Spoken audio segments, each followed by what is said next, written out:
ఒక దేశంలో ఉన్న ప్రతి ఒక్కరినీ లెక్కించడమంటే అదొక మామూలు విషయం కాదు, ఒక పెద్ద సాహసమే. ఇది కేవలం అంకెల లెక్కపెట్టడం కాదు, ఒక దేశం ఎలా ఉంది, దాని గుండె చప్పుడు ఎలా ఉంది అని చెప్పే ఒక అద్దంలాంటిది. మరి ఇంత పెద్ద పనిని ప్రతి వీధిలో, ప్రతి సందులో ఒక్క తప్పు కూడా లేకుండా ఎలా చేస్తారు? అవును కదా, ఇది నిజంగా పెద్ద ప్రశ్నే.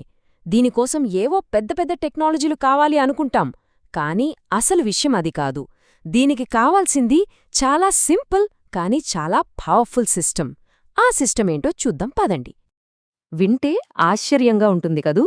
ఇంత పెద్ద ప్రాసెస్కి ఆధారమేంటో తెలుసా? ఈ చేత్తో గీసిన ఒక సింపుల్ మ్యాప్.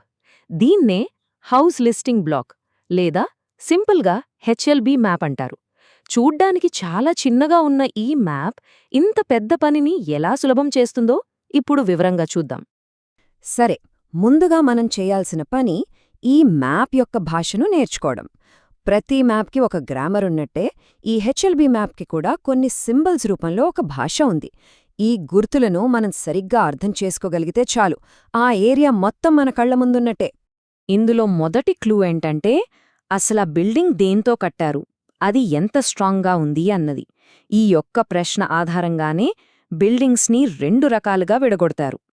ఈ సింబల్స్లో ఉన్న బ్యూటీ ఏంటంటే అవి చాలా సింపుల్గా ఉంటాయి. ఒక స్క్వేర్ కనిపిస్తే అది పక్కా ఇల్లు, అంటే సిమెంట్ ఇటుకలతో కట్టిన పర్మనెంట్ బిల్డింగ్ అన్నమాట.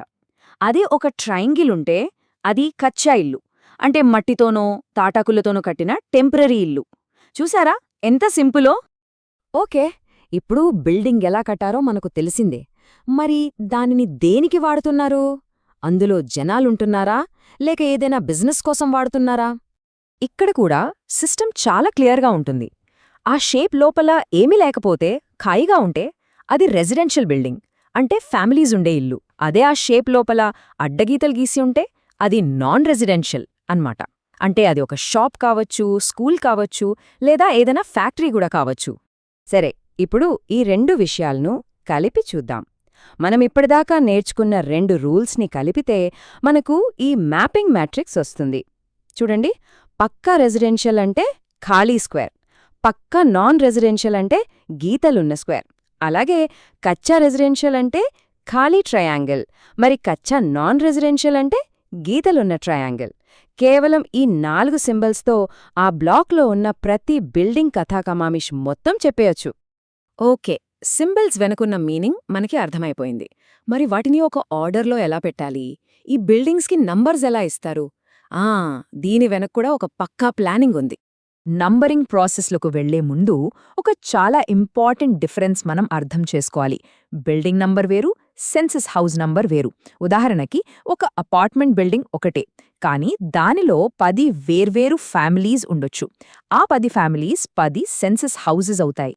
సో అసలు పాయింట్ ఇదే. ఇక్కడ చూస్తే ఫిజికల్ స్ట్రక్చర్కి, అంటే ఆ బిల్డింగ్కి ఒకే నంబర్ ఇస్తారు. ఫర్ ఎగ్జాంపుల్ 15 అని. ఒకవేళ ఆ బిల్డింగ్లో 3 వేరువేరు ఫ్యామిలీలుంటుంటే ఆ నంబర్ని బ్రాకెట్లో 3 అని చూపిస్తారు. సింపుల్గా చెప్పాలంటే బిల్డింగ్ నంబర్ 15లో 3 సెన్సస్ హౌసెస్ ఉన్నాయన్నమాట. ఈ సిస్టమ్ కరెక్ట్గా వర్క్ అవ్వాలంటే ఒక కన్సిస్టెంట్ మెథడ్ ఉండాలి. నంబరింగ్ ఎప్పుడో ఒక ఫిక్స్డ్ కార్నర్లో స్టార్ట్ అవుతుంది. అక్కడ్నుంచి ఆ సర్వేయర్ ఒక పాములాగా అలా ముందుకు వెళ్తూ ప్రతి బిల్డింగ్కి ఆర్డర్లో నంబర్ ఇచ్చుకుంటూ వెళ్తారు. దీనివల్ల ఏదీ మిస్ అవ్వదు.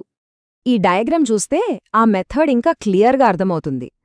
పైనుంచి కిందికి, లెఫ్ట్ నుంచి రైట్కి, మళ్ళీ రైట్ నుంచి లెఫ్ట్కి ఇలా పాము వెళ్ళినట్టుంటుంది.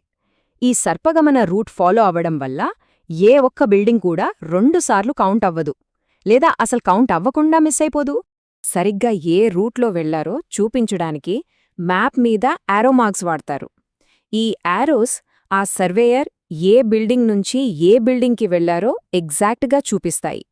దీనివల్ల వాళ్ల సూపర్వైజర్స్కి పనిని చెక్ చేసుకోవడం చాలా ఈజీ అవుతుంది. ఓకే, మనకి రూల్స్ అన్నీ తెలిసాయి. ఇప్పుడు రియల్ వరల్డ్లోకి వెళ్దాం. అంటే ఫీల్డ్లో సర్వే చేసేవాళ్లకి వచ్చే కొన్ని కామన్ డౌట్స్ ఏంటి, వాటిని ఎలా క్లియర్ చేసుకోవాలి? ఇది చాలామందికి వచ్చే డౌట్.